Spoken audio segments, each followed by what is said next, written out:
Hello and welcome to the 15th episode of the 8-6 podcast, hosted by Half Past 8 and Swag Rabbit. Today, this year's Pike's Peak Hill Climb, words, brings us some excitement, and the pure ICE Sendicar V1 narrowly placed second due to an unfortunate track incident. The ZR1X smashed the production car record. Worse news for Porsche and Lucid, though, with the former cutting back on production, the latter cutting back on everything. And of course, the death of cafe regulations cannot come soon enough. So, first article that I have, the focus of this one from Grassroots Motorsports is on the winner of the Pikes Peak Hill Climb. Congratulations to them. The Ford Super Mustang Mach-E, which, Screen. Oh, fuck, I forgot to share my screen. I apologize. Yeet. Okay, got it. Yep, all right. So I will preface like all that I'm going to say with this, because I don't want people to think that I'm just a curmudgeon that hates everything new. This is a genuinely impressive piece of kit. 1,400 horsepower, 6,900 pounds of downforce, which is insane. And it's an actual, I think that's an actual Mustang underneath, not the SUV that they call a Mustang because God is dead and we killed him. No. That looks like it has a back door. Hold up. That looks like it has a separation for a back door. It's, I don't know. It's possible. Possible. Could also be some trim. The back looks suspiciously tall as well, but I choose to believe that this is an actual Mustang and not a SUV wearing a skin suit. But yeah, I mean, I like it and all. It is a pure EV. This is one of the applications where it seems like it would be better, except for what I'm actually going to talk about, which is this fun little fucker. This is the Sendicar V1. It is powered by two, like, inline 4-liter bike engines welded together into a V8. That's awesome. 13,000 RPM, 2.3-liter turbocharged V8. It makes 800 horsepower, so like it's a pair of BMW S1000 RRs welded together. It was built by like a dude, so it's not even like a manufacturer-backed team with millions and millions of dollars in development money. It's a dude building the best thing he can, and like this, you know, manufacturer built, purpose built, millions of dollars of technology, 1,400 horsepower EV won by like 10 seconds. It won by 10 seconds because the Sendicar hit a marmot of all things and the car went into limp mode. So it spent a good chunk of its run in limp mode because it hit an animal, which before the fucking EV guys go, yeah, your fucking EV would do worse, so shut up. Your EV would have been sent off the cliff hitting that animal. Or it would have fucking initiated some safety mode you didn't know existed and sent you off the cliff trying to avoid it. Yeah. Shut the fuck up. Came within 10 seconds of beating this thing, and I believe fully would have won if not for that, and is kind of the spiritual winner of this event. I mean, it's gorgeous. It's built by one dude, and it kind of proves that, yeah, you can, like, we need to stop with this narrative that, oh, you know, EVs beat everything at Pikes Peak. There's never going to be an IC that wins at Pikes Peak again. Yeah, you clear the animals off the course, you'll see it happen. You just have to do mad shit like this. I mean, 1,000 RPM motorbike engine. The course record was broken by the Mustang, like the actual course record. I believe it's still held by Volkswagen, and that was a full electric car, unfortunately. I kind of wish Mustang had beat it just so we could have an American brand on top on Pikes Peak. But next year. Next year. And if the Sendicar actually gets a good run next year, by the way, that Sendicar is basically just a little F1 car, and this proves without the shadow of a doubt, even though it's not an official V8, it's a makeshift V8, this proves that F1 never should have left V8, and fuck anybody who says otherwise. Oh, yeah. I mean, it's even a shadow of proper F1 V8s. I personally prefer the V10 era, but that's just out of sound. Certainly better than the Mario Kart shit show we have now. I mean, I fuck the manufacturer. I like this guy. Because what's more American than the little guy winning? He didn't win, but he almost won. And I choose to believe... Legitimately, if they had given him a shot at the end of the day to try to redo the run and not hit something, if he had managed to get it fixed, get it out of limp mode, and they'd given him another shot, he may have taken it. There are two things that I hold true, even though Wikipedia insists otherwise. Ken Miles won in, what was it, 67, I believe? Ken Miles had every right to have won. He got fucked over. And Miles won the Triple Crown that year, the last year that he raced before his tragic, unfortunate death. And the IndyCar won Pikes Peak in 26. Two things that I will hold true, even though maybe Wikipedia doesn't agree, but they're true. They're true in my heart, which means they're true. This thing is neat. I mean, have you seen the video on this thing? The guy did a whole video, I think, on the build process. I haven't, but 13,000 RPM out of a fucking in a Formula 4 tubbed car, effectively. Yeah. With 1,300 pounds of downforce, 13,000 RPM in a V8 screaming, and probably straight piped because I can't imagine there's anything between the engine and the fucking pipe. It must sound insane.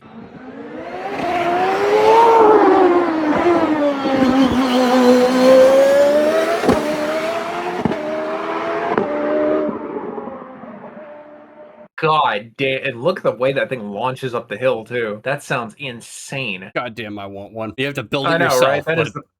That's the perfect little go-kart. That is. So yeah, congratulations to Robin Shute. Get him next year, because that thing is kick-ass. Now on to the big manufacturers again.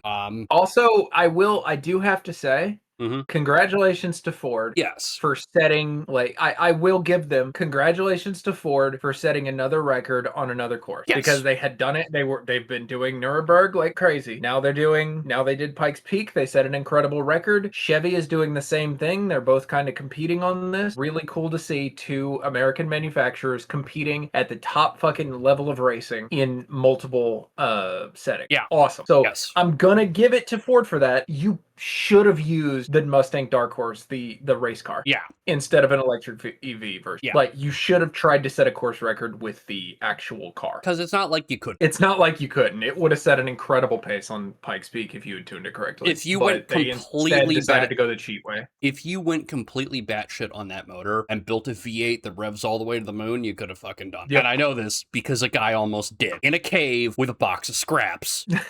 So ZR1X. Yes. Ooh. 1,250 horsepower all-American wonder. What a fucking year for this country. And with its birthday coming right up. I mean, that's next week. More props to this car than the Mustang, because this car was and this comes back to you and me saying this constantly over the past couple of months. It really does come down to a mixture of technology. It comes down to an ICE motor with a backup electric system to give it more power. And that's exactly what this car is. Yeah, and twin turbo V8 front electric motor, which is very interesting. I would have put back, but they must know something I don't. Probably know a lot of things I don't. So if you're going up a hill, it may not have as much effect on lifting the front wheel going up a hill. So maybe that's where it was smart.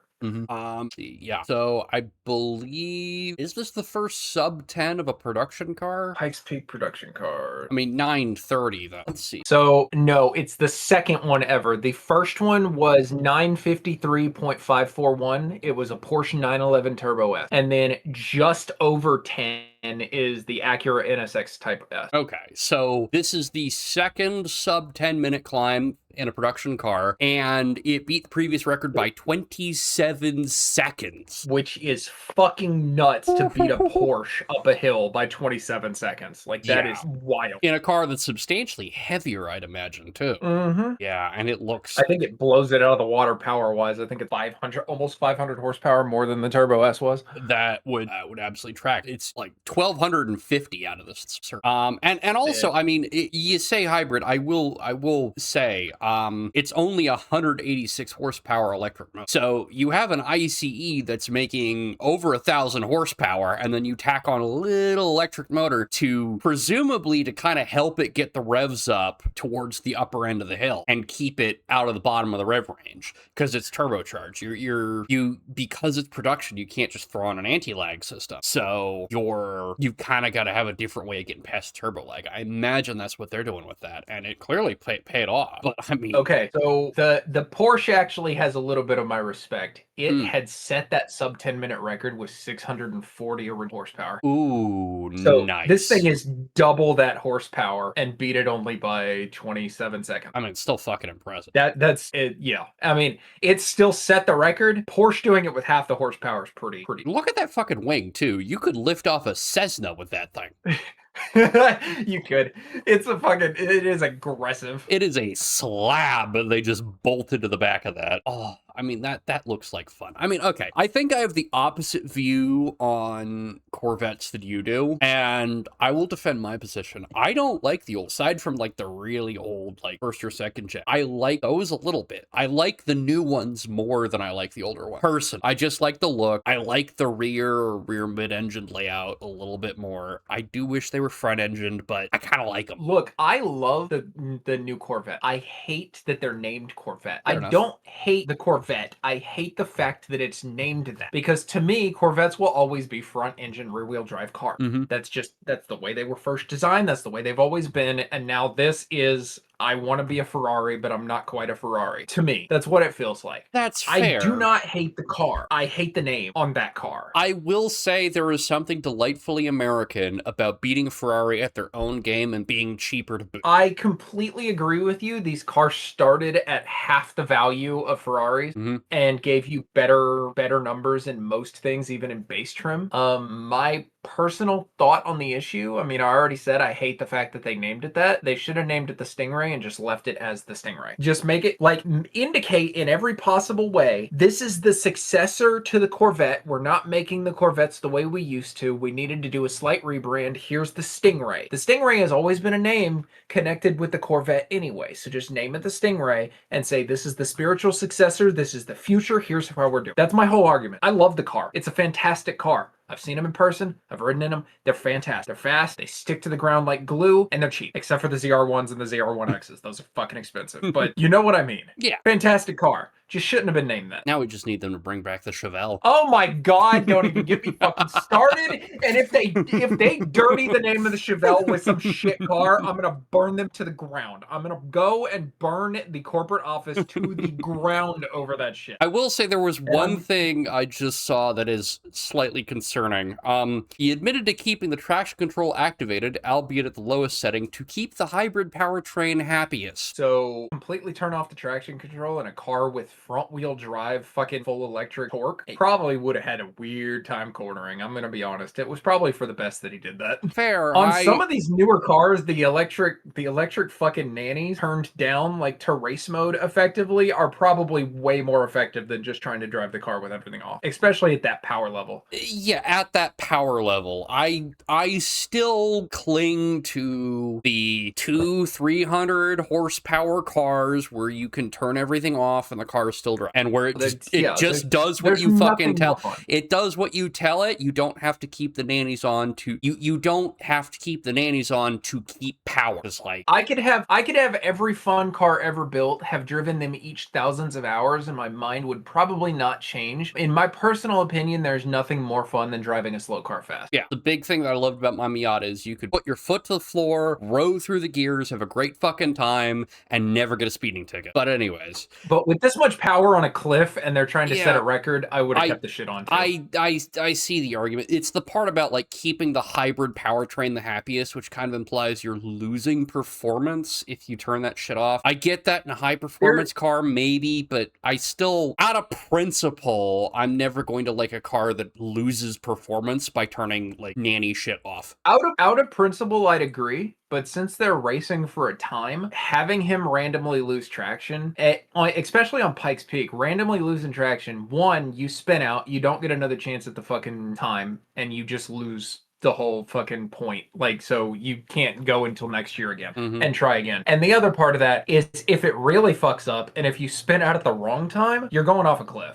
So if he was like, yes, this would keep it happiest, this would keep the front end planted, this would keep everything, I completely get it. This is one of the few things where I'd go, yeah, it's as much about the car control, but anything that would help, he turned it down to the minimum setting, which probably just meant it kept it from losing track. Like, to the bare minimum extent, it just kept it from going off the rails. That's fair, but I will remain a grouchy old man shaking his fist. Yeah, you go ahead. The youngins and their traction control. I completely agree. I'm of the mind that any car that comes with a manual, the record attempt should only ever be counted in manual cars, because the nannies and shit in automatic, fuck you. That shit's boring. There's nothing skill-based about driving an automatic car fast. It just goes. You know what I mean? That's a whole other debate I could have with you. I kind of agree, kind of don't. Kind of agree, kind of don't. But my take on that is that, like, the skill is in selecting the right gear and not in working a clutch and an H pattern shifter. That's just difficulty for a clutch and an H pattern is difficulty for difficulty's sake. The point is, in a manual,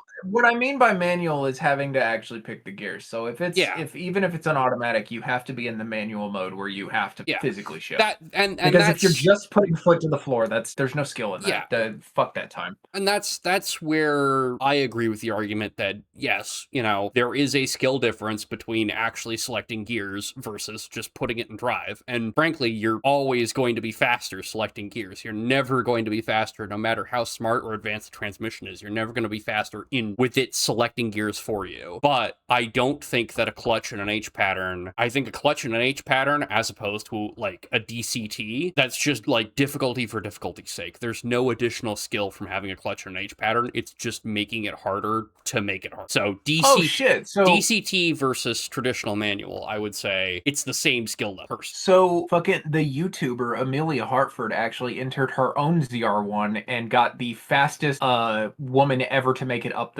she got Queen of the Mountain. Good for her. That's awesome. That's awesome. I know. That's super fucking cool. I remember, dude, on a bit of a tangent here, I used to mainline DDE. So Daily Driven Exotics, big ass YouTube channel, still goes today. I still occasionally drop in on their content. I just don't have as much time to do so. There was a time in which when they were in LA for a lot of time, Amelia Hartford was like part of their daily crew where they would hang out, and then she stopped doing with them and started doing her own thing when they started traveling all the time. And her channel has blown up. And so now she's managed to set the fastest woman record on the Peak, which fucking awesome. Big congratulations to her. Absolutely. I spec'd out a ZR1 because I was bored at work, and this only makes me want one more. It's the Corvette I might actually buy. I plan on buying the generation before. I want a Z06 from the generation before really badly. I just, full manual because I'm fucking insane and lots of power and I can, go have fun with the car. All right. That's fun. So one last thing before we get off of Pike's Peak. Last week, because I just finished editing that episode and putting it up. Last week we were talking about Acura wanting to beat their own record. They had in 2018 they had set the record for the fastest front-wheel drive car at 10:48.094, and it was set by a 500 horsepower Acura TLX on that year. This year they wanted to beat it, so they were taking a heavily tuned and modified Acura Integra Type S DE5. They have beaten the record by, I think, almost 15 seconds with a 10:33.174. Nice. Yes. So, and they did it in a 380 horsepower car. The last record was set by almost double that horsepower. Ooh, nice. Big ups and congratulations to Acura. Acura now has the front wheel drive record, and it has, I think, number 3 on the list because the NSX set a Pikes Peak record, or set second originally, now third because of the ZR1X. Nice. So Acura is awesome at Pikes Peak, apparently. Just out of nowhere, Acura's like, yeah, we own. It's fine. All right, so moving away from the Peak for a bit. Porsche. Porsche's not doing too hot, which is a shame because the 911's kind of sweet, and the Boxster's nice. So a bit of an odd. Actually, I think so.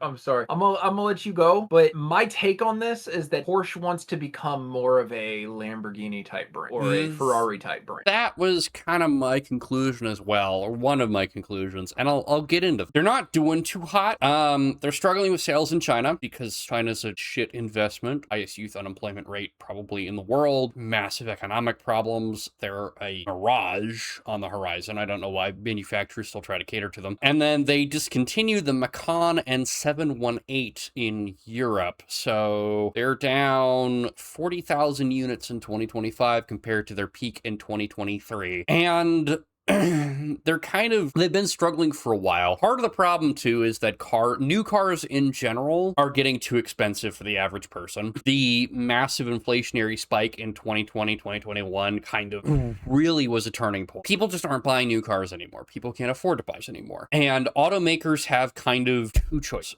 Well, most automakers have one fucking choice, which is strip your shit back and cut costs and cut prices, which they're struggling to do because they are still clinging on to the myth, granted propped up by cheap, easy credit from dumbasses, which is going to bite them, that they can continue selling cars at inflated prices. But quasi-luxury brands, these kind of mid-range brands like Porsche, between like Toyota selling to the mass market and Ferrari selling to the rich, you know, because a 911 is like, it's expensive, but it's not super expensive. It's the kind of thing that if you've got a solid middle-class income, or maybe two of them in your household, and you save for a while and get your wife on board, you could own a 911. There's a lot of people at my work that drive 911s, so they're not like executive. They're mid-level managers can afford a 911. And so they have the option of, okay, let's make, you know, kind of more of a, you know, 45, 50K entry level model and cater more to the low end middle class. Or they can do what was the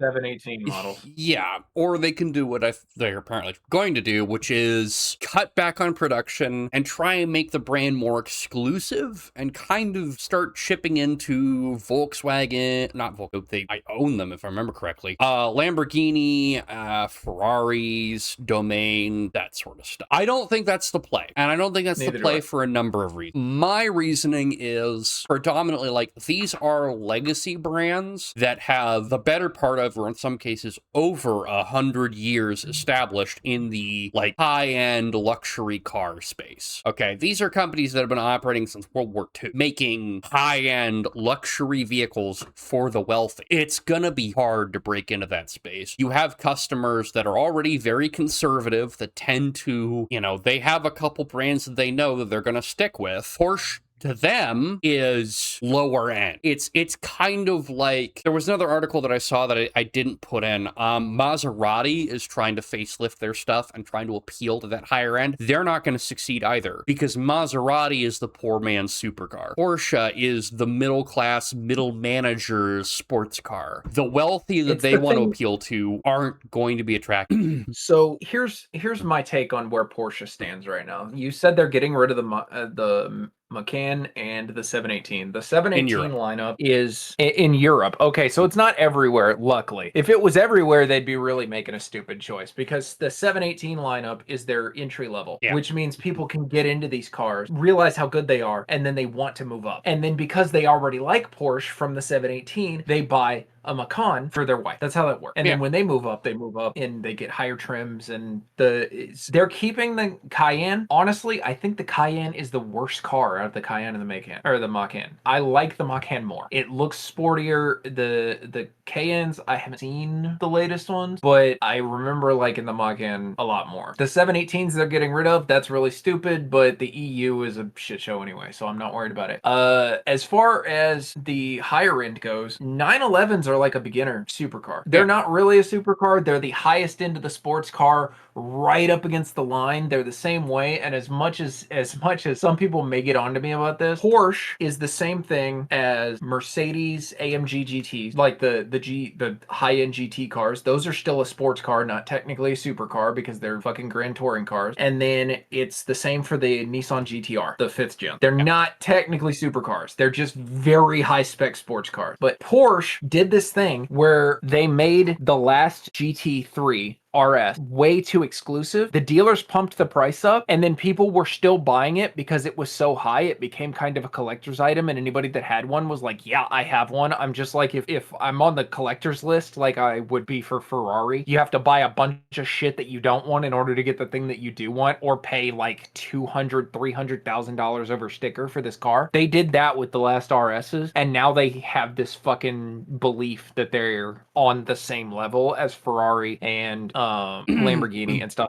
And I think part of that comes from the fact that they really do have a presence on tracks, but they're not fucking supercars. Yeah, and they're just not. I think the RSs, that whole thing happening with the RSs is probably what gave them the idea that it'll work. But again, like, the really wealthy, the really rich, or the crypto bros, I mean, I will amend that slightly. The crypto bros and the daddy's money crowd that want to look rich will probably go in for a like $500,000. But Yeah. The old money, the really rich people, the people that have the like garages full of cars that they own that aren't like financed, like all the Instagram influencers or whatever, aren't going to go for this because Porsche to them is the low end brand. I So don't they're I don't not need an they're RS. they're I would not gonna like to own a regular GT3, yeah, like, at some point. they're They're fucking not great cars. going to break into that space, except maybe with the crypto bros or whatever. But I mean, it's kind of, and I alluded to this a little bit ago. The car market, I think, is headed for a massive crash, and it's headed for a massive crash because all the new cars, especially the high end stuff, they're not being bought with cash, and they're not being bought with like reasonable credit. You know, local credit union, 6 to 8% interest rates, 20% at most of your net household income. They're people that They're that want to look bougie to all their friends and passersby, buying cars they can't afford on credit they can't handle. It's gonna come crashing down eventually, and it's gonna take the car market with it. Building your business model on catering to that isn't gonna work. Now that's impacting Toyota, you know, Mitsubishi, Ford even. But the typical American Porsche, family, like that works 9 to 5. Their cars, when they make dumb decisions and buy higher trim cars, their cars are usually like this is pretty pervasive in multiple areas. Unfortunately, they are financing cars that cost almost as much as their yearly salary with APRs approaching like 20 to 30% on yeah, loans they'll never be able to repay. yeah, That's going to come crashing down. yeah. This I don't know what the deal is and how the fucking car market hasn't seen it coming, but they're just being stupid. They think this is going to go on forever, and it's just not. Yeah, the Porsche has, I think, is running a risk of a more specialized version of that problem, which is a lot of these, you know, crypto bros, Instagram influencers, you know, those types of people, they bought their RSs on credit, like 15 to 20% APR, and they want to appeal directly to that group without a like core base of the 718, the base model 911, the cheaper trims of the Macan and Cayenne to support it. Because again, you know, and without the rich people that show up with a briefcase full of cash to bolster it as well. You're appealing specifically to the people that will gain access to extraordinary sums of credit at usurious interest rates and then just blow it. And when they all inevitably go bankrupt, when the banks and the credit issuing entities that have been issuing out all these credits are suddenly forced to call in all of these debts when we have a crisis that compels that, and all these people default on these loans that they never could pay off, it's going to sink Porsche in the same way it's going to sink the rest of the car industry. And this is like 5-10 years down the road, but it is coming. It's inevitable mathematics. Now, thankfully, the car buying consumer is probably okay, because a good chunk of the car buying consumer is driving 12-year-old or older beaters that they keep running. We've seen articles about that regularly. But a lot of the people who really deserve to be taken out by this will be taken out by this, and a lot of car companies that deserve to be taken out by it will also buy it. Moving on to other stupid decisions Porsche is making, apparently they're hinting at a 3-row SUV. Why? There are way too many 3-row SUV. I mean, I guess Germany doesn't really have many of them. Yeah, I Okay. can't think of any 3-row SUVs that Germany makes or the EU has. And it's not going to sell there because they don't like that stuff. And I That is mean, true. They don't like big vehicles like that, so it's not going to sell very well. it'll sell okay here, but European 3-row SUVs. I mean, granted, it probably won't do too poorly. It'll sell to the same kind of people that buy Escalades, who again buy cars they can't afford on credit they shouldn't have, and end up getting these cars repoed. Yeah, but anybody in Europe has too much competition for 3-rows. Even, I mean, nobody's gonna, especially a first attempt at this is gonna go very poorly. Your competition in 3-row SUVs in Europe is the BMW X7, which has a long history of being a thing, the Mercedes GLS class, which has a long history, the Audi Q7, which has a long history, Volvo XC90. Volvo has a huge history and a huge fucking backing over there.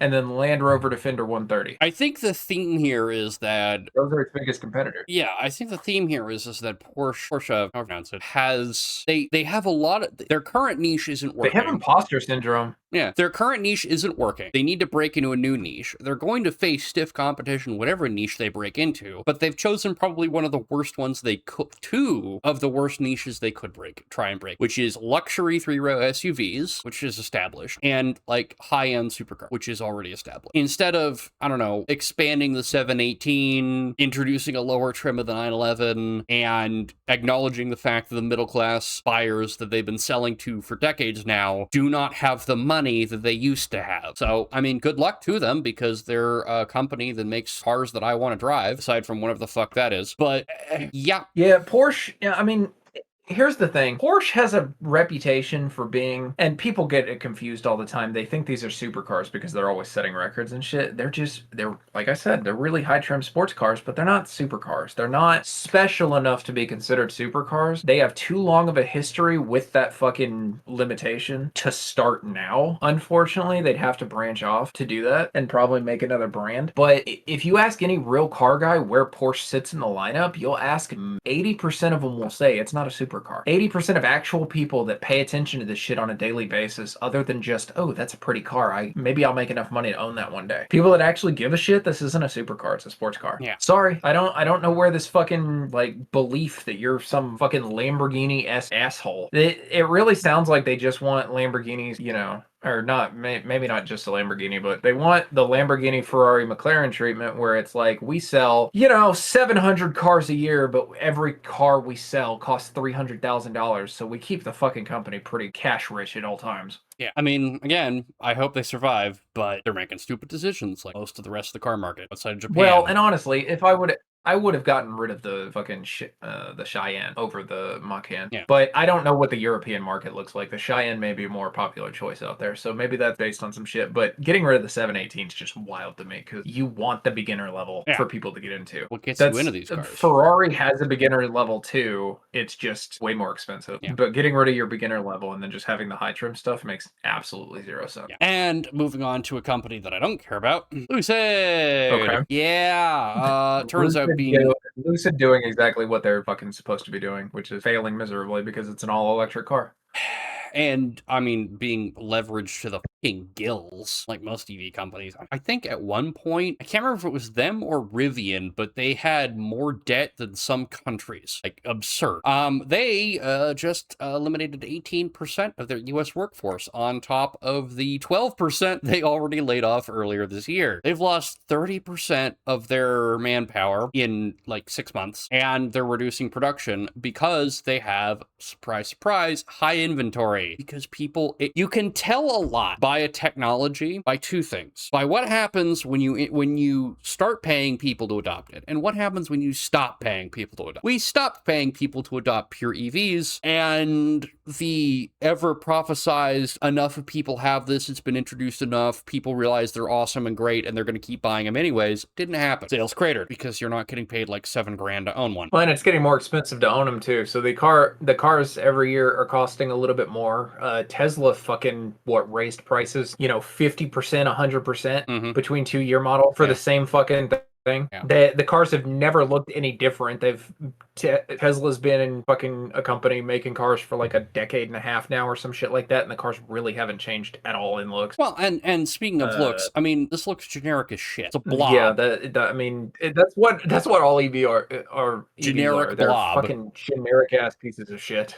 It's a generic blob. Like, you drive this down the street, I couldn't tell you what it was. Generic blob. Yeah, I mean, I if I was far enough away, I would have just took that for an Audi. And then I would have gone, oh, it's fully electric. Oh, it's a piece of shit. All right. And also pretentious names. The Lucid Cosmos. The Lucid Earth. The Lucid Air. The Lucid Go Fuck Yourself. Pretentious assholes. Yeah. Not much I can say. I mostly threw this in just to kind of gloat, because I'm kind of sick and tired of people talking up Lucid like it's the next big thing. It's not. Well, talking about having more debt than some countries, BYD overtakes Tesla in Europe, but faces $40 billion of debt. Yep. $40 billion Do you know what you can do with $40 billion? Build an actual good car that's an ICE car. The entire Yeah, actually, you could build 17 of them. The entire Starship program, I think so far is like 5 to 8 billion. Could build a heavy lift spacecraft for that money, or a bunch of really remarkably shit cars. Lucid, let's just, I don't know, $1 billion net loss in Q1 2026. Sounds about right. Like, apparently they only have 3 billion in debt. Why don't you look up a 6.5 billion. 10 and a quarter. Oh, that's net debt. So 10 and a quarter billion in liabilities and like some cash. So Burn Your Driveways fucking has 4 times Rivian's debt. And how is Rivian doing right now? Is Rivian also fucking still failing? I believe so. Yep, that's one. Oh, this was the BYD $40 billion debt thing might have changed. This was posted July 5th, 2025, it looks like. But that's still, I mean, and what I would like to know, so they have cratered, but it's been a few years and they haven't really gone back up at all too much. You know, yeah, they're staying steady, but they're never going to go back up. With BYD though, I would like to know if that, because it just says $40 billion in debt. And as I'm reading through this, I don't see which dollar it is. Estimated BYD's actual debt is 323 billion yuan, 40 billion euros. What is euros in American dollars so that we know? 40 billion euros is like $45 billion. $45 billion. So they are 45 billion US dollars in debt. Rivian is less than a fourth of that. Crazy. Yeah, speaking of massive economic crashes hitting the car industry like a ton of bricks. Yep. But hey, maybe that will get the car industry to stop making featureless fucking blobs. Fuck is this? It's ugly. It's future ugly. That's all it is. I will credit the Ford Edsel. At least they tried. Okay. I stand by that. They at least it at least has some features. They're awful features, but it has them. This is I'm looking at it right now. The Edsel Corsair. Yes, I'll pull that up. You know, yeah, kind of cool. Yeah, it's old school future retro. Yeah. Now. Now. At that time, this was what the future looked like. Actually, I will do one better, and I will give you a car that I think has aged pretty okay. Okay. I actually kind of like the look of it. I think the only reason anybody even knows what these fucking things are is because Walter White in Breaking Bad. Yeah, Walter White in Breaking Bad had one at the beginning of the show. I think that thing lasted a season. This, if you just got rid of that like upper headlight that looks like shit and that gap in the grill, still looks better than that. It looks better than that even as is. It came with a tent. You put the fucking, look at this. You put the fucking lift gate up and then you wrap a tent around it and you could camp in the back. That was a cool fucking idea. Yeah. The car was cool. It's ugly, but it's cool. Where's the tent? So, well, you don't want a tent in it because it'll randomly catch fire and burn you to death in your sleep. I've got nothing more to say. I mean, sorry for the 2,700 people that are out of a job. I genuinely feel for them. That fucking sucks. I don't for an EV company reason, but sucks you're out of a job. Look, the only EV company that I ever would have wanted to work for, the very, very early days of Tesla, when they were fucking giving employees stock options because they weren't able to pay them completely. So you were making less, but you were getting stock options. And some of those people ended up multimillionaires due to those stock options. Only time I ever would have worked for a fucking electric car company. Ever in history. If I could go back in time, I would have absolutely worked for Tesla for fucking like a year or two while they were first starting. Okay. Only because I would have been made rich. Yeah. Moving on to more stuff that hate. So this article, I think, comes to a different conclusion than you did. So take it away. Okay, so yeah, I found this. I was just looking around and I was like, okay, that's actually good. We know that Trump stripped back the EPA regulations. The CAFE standards were stripped out, and CAFE standards were being held responsible for making cars bigger. Now, this has linked cars being bigger to more pedestrian deaths. So more cars are veering off the road or hitting. It's because you can't see shit. So approximately, it's estimated that 200 to 400 people a year would not have died if cars hadn't got as big as they have gotten. Yeah, they were as big as they were in 2000. Yeah, and if you take that back to the cause for the cars getting bigger, it's CAFE regulation. Because CAFE regulations forced the issue so that in order to allow for, I believe the exact, which was the exact way they said it? It said the fucking Basically, the engine couldn't be. So I will pull up visuals for this because we need a visual. Okay. So the way Cafe works is it sets a target for the average fuel economy across a manufacturer's entire catalog based upon the square footage of the vehicle in question. So the width of the vehicle versus the length of the vehicle, which is fucking stupid. It's literally like big and wide is like the bigger and wider your car is, I will amend this. I'm getting turned. So bigger and wider vehicles have lower targets than smaller and narrower vehicles. But these targets were like completely friggin' arbitrary. Like essentially what it meant was small cars penalized more and having much higher targets that they really couldn't reach, or disadvantaged against larger cars. So cars, because can't make a car in this size get like 60 miles to the gallon, unless it's a hybrid, you make the car bigger, so you have less of a target to hit, and people will say, oh, it's manufacturer greed. It had nothing to do with manufacturer greed. It was just trying to keep up with this. Mm-hmm. It's impossible for big engined cars to have this much, and they had to. So they just made them bigger and made them bigger and made them bigger so that they wouldn't have to hit the high target. Yeah, and on top of that, everything got bigger. They set different targets for light trucks, which were less strenuous, easier to reach, which meant crossovers and SUVs, which are technically light trucks. They meet the requirements, they meet the standards for a light truck, but it's easier to hit a target. It's easier to hit the targets. So instead of getting a world where we naturally progress towards small sedans that get 40, 45 miles to the gallon, we instead built a world full of SUVs that barely get 30. Now, I will say some of this is consumers' fault because consumers over the last decade and a half kind of got addicted to luxury and to this notion of driving around in this comfortable climate controlled box that keeps their ass warm, keeps their hands warm, it's got all their music and their Bluetooth. And the other part of the problem with our roads today is 1,000,001 safety features and nannies, such that people feel like, oh, well, I can just stare at my phone because if I start veering off the road, it'll beep at me. The enshittification of the American car industry and the car industry as a whole is a multifaceted, multi-directional problem. Cafe is one of them. These very stupid fuel economy standards that, fucking dumb. It's a dumb way to try and set fuel economy standards based upon something as arbitrary as vehicle footprint. The standards themselves were completely divorced from reality. They made no sense whatsoever. The scaling was stupid, which is why they were gamed in the way that they were. The penalties were absurdly high, and there, to my knowledge, wasn't really a way to offset them. And they have created a world, or they've contributed to a world, in which cars are bigger, slower, dumber, and ironically, less fuel efficient. And they kill more people because they're slab-sided monstrosities. And now we have numbers. But so the cafe regulations basically said that the square footage of the car, was it the square footage of the car? I thought it also had something to do with the displacement of the engine. Engine displacement, nothing to do with it, which is part of why it's fucking dumb. Okay, so the bigger the car, the lower your target had to be. Bigger the car. Means small cars got to the point where they could literally, because the standards raised every year, small cars and normal cars got to the point, and by the way, sports cars weren't divorced from this. Those companies were paying to basically bypass those restrictions. They were just paying the fines to get the sports cars passed. Well, no, it's even more insidious than that. The thing about sports cars is that because it's a corporate average fuel economy, so it's an average across your entire line, which means they would have to sell a lot more of the big ones to get around the small ones. You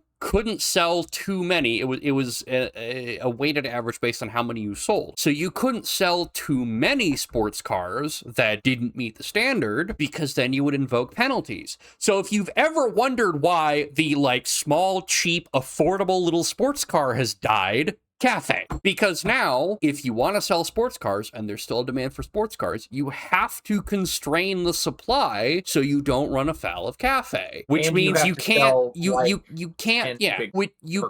sell like a $20,000 cheap stripped down sports car like the old school WRXs anymore. They all you can only sell so many of them. You've got demand that way outstrips supply. Price comes up, and in order to justify the price, you have to throw in all these accessories. So we don't don't have cheap, aside from a handful of counterexamples, we don't have any cool, cheap sports cars. And for anyone that doubts that or disagrees with that, Trump cut back heavily on CAFE. He didn't fully repeal it, but he cut back most of the ability for the EPA to enforce it. And lo and behold, all the Japanese manufacturers that are still of a growing concern are announcing cool, cheap sports cars. Cool, cheap sports cars and starting to strip back on all the fucking SUV models and shit. Yeah. Like, 3 or 4 of them are dropping what? Between them, fucking 8 SUVs out of the lineup? Yeah. Between all the Japanese manufacturers by themselves? The enshittification of the car market is a multifaceted beast, but this is like 30% all But by yeah, itself. so to make the line as simple as possible, the EPA said the bigger the car, the lower the goal. Yeah. Because of the raising standards, it became impossible to make small 4-door cars. And in order to keep the sports cars that kept the market alive for enthusiasts, they had to keep making big so that they could meet the goal. So now it's all SUV. It's all fucking crossovers. It's all this, it's all that. And since the cars have gotten bigger, in order to make it not feel like a complete ripoff, they started shoving them all with this technology, which they were doing anyway because they want to raise the price a little bit and make the car better over time. And the easiest way to do that is just here's another little bit of technology. With all those safety features, people got really, really comfortable not paying attention to the fucking roads, as well as the rise of the iPhone over the past fucking decade. And now people don't pay attention for shit and are hitting people. And because it's a larger vehicle, if people were being hit on a more regular basis by like small 4-doors, there'd be more survivors. Honestly, there'd probably be 100 less people a year killed, even if the same number of people got hit. And the same number of people wouldn't be hit. But the same number of people wouldn't be hit. But just give it a fucking just flat, same number of people hit, but all the cars were half the size, there'd probably be a lot more survivors. This sums up pretty nicely. The EPA's rules allowed automakers to pollute more so long as they made their cars larger at the same. Essentially what it is. Yeah, I don't get it. And this is basically our grinds my gears for this segment. We haven't done it in a while, but this is what this is. This grinds my gears. Yeah. Oh, and they also drop cash for clunkers, which is another fantastic idea. I love cash for clunkers. I love all of those nice old cars that were super reliable that just disappeared because we decided that it was better to just pour fucking silicon into the engines than keep them running so that people go out and buy new cars that lasted a tenth as long. The inventors and anybody involved with cash for clunkers needs to be put in jail permanently. I may have to cut most of this. I'll decide when I actually get to the cutting room floor, but like they need to be jailed permanently. Anybody that's involved in the EPA, these were unelected bureaucrats that made arbitrary fucking decisions. That's the big fucking thing that pisses me off. There's many things that annoy me about this, but that's nobody one of the big ones. For this, and nobody got to hold them accountable. We didn't vote for this. Nobody voted for this. You know, this didn't show up on any ballot anywhere. The EPA arbitrarily said we're going to restrict the auto industry, and until like 2 years ago, nobody fucking stopped them. They were given carte blanche even though they didn't have the right to make the law and enforce it effectively. Oh, Chevron deference. Again, up until 2 years ago when the EPA got their nuts smacked. Thank God for that. Yeah. So, bigger vehicles kill more people. That's, not surprising. Bigger vehicles exist because of A, dumbass government regulations, and B, dumbass consumers. This is focusing more on the dumbass regulations. I'm sure we'll have more to say about the dumbass consumers. Kill Cafe, bring back the, small sedans and little sports cars again. For people saying, oh, greedy manufacturers just don't want to make their engines more efficient. I hate that fucking argument. I hate that argument a lot. Engines which are more thermally efficient, you know what they also are? They're more power dense. That is also true. They're more okay, maybe there's no financial incentive to make engines more thermally efficient, and there is. There absolutely fucking is. Every time gas prices go up, there's your fucking financial incentive. Consumers buying new cars want ones that are more fuel. But even if we pretend that incentive doesn't exist, there's 100% a direct financial incentive to make engines more power dense. And again, you generate power by burning fuel and air. So the more thermally efficient you make that engine, the more power you get out of a given amount of fuel and a given amount of air, which means if you want your car to make a certain amount of power, it needs less fuel to make that power, which is why engines consistently, with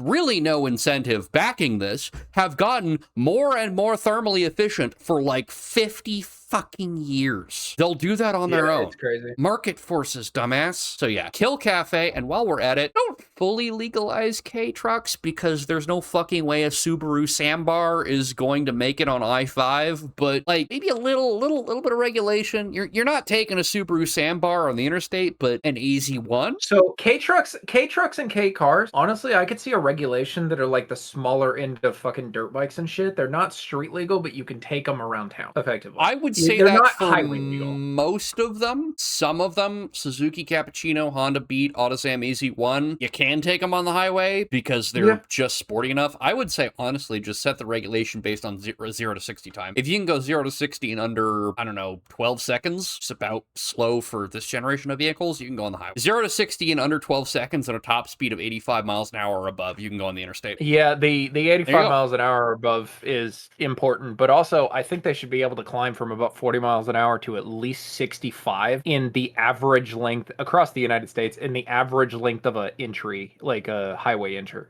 Yeah, just set those for like being allowed on the highway. And then everything else that can't meet that, drive around town. Do that, kill Cafe, and make the auto industry great again. That's all I got. Yeah, we need to move back. We need to move back to smaller SUVs. SUVs do not need to be huge. We need to fucking cut back heavily on that.